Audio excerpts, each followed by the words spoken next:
തിരുവനന്തപുരം വിഴിഞ്ഞത്ത് നിന്ന് ബാലനഗരം പോകുന്ന വഴിക്ക് ഉച്ചക്കട ജംഗ്ഷനിൽ നിന്ന് ഏകദേശം 150 മീറ്റർ മാത്രം മാറി 7.5 സെന്റ് ഒരു വീട് ഉൾപ്പെടെ ഒരു പ്രോപ്പർട്ടിയാണ് നമുക്ക് വിൽപ്പനയ്ക്കുള്ളത്. അതായത് മെയിൻ റോഡ് അരികത്തെ പ്രോപ്പർട്ടിയാണ്. പ്രോപ്പർട്ടിയിലേക്കുള്ള ആക്സസ് വരുമ്പോൾ ഉച്ചക്കട ജംഗ്ഷനിൽ തന്നെ നമുക്ക് വലത്തോട്ട് പയറ്റുള്ള പോകുന്ന റോഡ്, ആ റോഡ് കറക്റ്റായിട്ട് ഒരു 150 മീറ്റർ വരുമ്പോൾ റൈറ്റ് സൈഡിലായിട്ട് JMJ ലോട്ടറി എന്ന് പറഞ്ഞ ഇതുപോലെ ഒരു കടമുറിയും പിൻവശത്തായിട്ട് നമുക്ക് വീടും കൂടെ ആയിട്ട് 7.5 സെന്റ് വരുന്ന സ്ഥലമാണ് വിൽപ്പനയ്ക്കുള്ളത്. അതായത് നമുക്ക് ഈ വീടിൻ്റെ പൈസ കണക്കാക്കിയിട്ടില്ല, സ്ഥല വിലയ്ക്ക് ഈ പ്രോപ്പർട്ടി മൊത്തത്തിൽ നിങ്ങൾക്ക് വാങ്ങിയെടുക്കാം. ബാക്കി വിഷ്വൽസ് കാണാം. നമുക്ക് ഈ പ്രോപ്പർട്ടിയുടെ ഒരു ഹൈലൈറ്റ് പറയുകയാണെന്നുണ്ടെങ്കിൽ നമ്മുടെ ബൈപ്പാസിൽ നിന്ന് പ്രോപ്പർട്ടി വരേക്കും ഏകദേശം 2.4 കിലോമീറ്റർ മാത്രമേ ഡിസ്റ്റൻസ് ഉള്ളൂ. അതും മെയിൻ റോഡിലൂടെ നമ്മുടെ പ്രോപ്പർട്ടിയിലേക്ക് വരാവുന്നതാണ്. ഇവിടെ നിന്ന് വിഴിഞ്ഞം സൈഡ് കയറണമെന്നുണ്ടെങ്കിൽ നമുക്ക് വളരെ ഈസിയാണ്. അതായത് വിഴിഞ്ഞം മുക്കോല ജംഗ്ഷനിലേക്ക് കറക്റ്റായിട്ട് 2.4 കിലോമീറ്റേഴ്സിൽ നമുക്ക് എത്താം. അതുപോലെ ബാലരാമരം സൈഡിലേക്ക് നമുക്ക് വളരെ പെട്ടെന്ന് എത്താവുന്ന രീതിയിൽ അത്യാവശ്യം വലിയൊരു ജംഗ്ഷനാണ് ഈ ഉച്ചക്കട ജംഗ്ഷൻ. നമുക്ക് ഈ വീട് വരുന്നത് ഏകദേശം 900 സ്ക്വയർ ഫീറ്റ് വരുന്നൊരു വീടാണ്.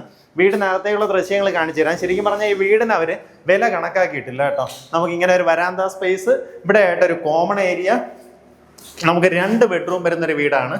ഇതാണ് ആദ്യത്തെ ബെഡ്റൂം. ഈ റൂം വന്നിട്ട് അറ്റാച്ച്ഡ് ബാത്റൂമോട് കൂടിയിട്ടുള്ള റൂമാണ്. അടുത്തൊരു ബെഡ്റൂമിൽ വന്നിട്ട് നമുക്ക് പിന്നെ ഒരു കോമൺ ബാത്റൂമാണ് വരുന്നത്. ഇപ്പൊ ഇതിനകത്ത് ബാത്റൂം ഫിറ്റിംഗ്സ് ആയാലും എല്ലാം നീറ്റ് കണ്ടീഷനിൽ തന്നെ ഇരിപ്പുണ്ട്. വീട് ഏകദേശം ഒരു 10 വർഷം പഴക്കമുള്ള വീടാണ്.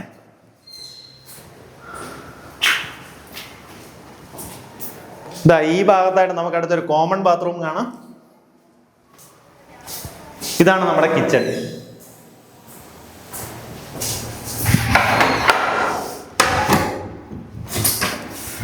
ഇതാണ് നമ്മുടെ ബാക്ക് യാർഡ്. പിൻവശത്ത് ഈ മതിൽ തീരുന്നവരേക്കുമാണ് നമ്മുടെ പ്രോപ്പർട്ടി. അത് കഴിഞ്ഞ് പിന്നെ വേറെ സ്ഥലമാണ് നമ്മുടെ വരുന്നത്. 7.5 സെന്റ് സ്ഥലവും അതിനകത്ത് ഈ വീട് ഉൾപ്പെടുന്നതാണ് നമ്മുടെ പ്രോപ്പർട്ടി. നമുക്ക് ഈ കോമൺ സ്പേസിൽ നിന്ന് എൻട്രൻസ് വരുന്ന രീതിയിൽ അടുത്തൊരു ബെഡ്റൂമും കൂടെ വരുന്നുണ്ട്. അങ്ങനെ ടോട്ടലായിട്ട് 2 ബെഡ്റൂം, 2 ബാത്റൂം, ഹാള്, കിച്ചൺ, ആ രീതിയിലാണ് വീടിന്റെ ലേ ഔട്ട്. ഈ പ്രോപ്പർട്ടിക്ക് അവർ ചോദിക്കുന്ന വില പെർസെന്റ് വന്നിട്ട് 13 ലക്ഷം രൂപയാണ് ചോദിക്കുന്ന വില കേട്ടോ. ഈ പറഞ്ഞിരിക്കുന്ന വിലയിൽ നെഗോസിയേഷൻ സാധ്യതയുണ്ട്. ആ കാര്യങ്ങൾ നേരിട്ട് ഇതിന്റെ ഉടമയായിട്ട് തന്നെ സംസാരിച്ച് ഡീലാക്കുക. കാരണം എന്നു വെച്ചാൽ ടോട്ടലായിട്ട് 7.5 സെന്റ് വരുമ്പോൾ ടോട്ടലായിട്ട് ഒരു 91 ലക്ഷം രൂപ വരും. നമുക്ക് മെയിൻ റോഡ് അരികത്ത് വരുന്ന പ്രോപ്പർട്ടിയാണ്. അതുകൊണ്ട് തന്നെ നിങ്ങൾക്ക് കമേഴ്സ്യലായിട്ട് എന്തെങ്കിലും ഉപയോഗിക്കാം. മുൻവശത്തുള്ള കടമുറി നിങ്ങൾക്ക് വാടകയ്ക്ക് കൊടുക്കണമെങ്കിലോ അല്ലെങ്കിൽ നിങ്ങൾക്ക് തന്നെ ചെറിയൊരു മലക്കറി കട അങ്ങനെ എന്തെങ്കിലുമൊക്കെ നമുക്ക് മുൻവശത്ത് ചെയ്ത് പിൻവശത്ത് വീട്ടിലേക്ക് താമസിക്കുക. ഇനി അതല്ല, ഇതിന്റെ മുന്നിലേക്ക് നോക്കുകയാണെന്നുണ്ടെങ്കിൽ അത്യാവശ്യം നല്ല സ്പേഷ്യസ് ആണ്. ആ സ്പേസ് പ്രയോജനപ്പെടുത്തി എന്തെങ്കിലും ഒരു ആക്ടിവിറ്റി ചെയ്യണമെന്നുണ്ടെങ്കിലും ഉച്ചക്കട ജംഗ്ഷനിൽ നിന്ന് ജസ്റ്റ് ഇങ്ങനെ നടന്നിറങ്ങാവുന്ന രീതിയിലുള്ള പ്രോപ്പർട്ടി. അതുകൊണ്ട് തന്നെ നല്ലൊരു റേറ്റ് ആയിട്ടാണ് എനിക്ക് ഫീൽ ചെയ്തത്. താല്പര്യമുള്ള നേരിട്ട് ഉടമയെ വിളിച്ച് ഡീലാക്കാം.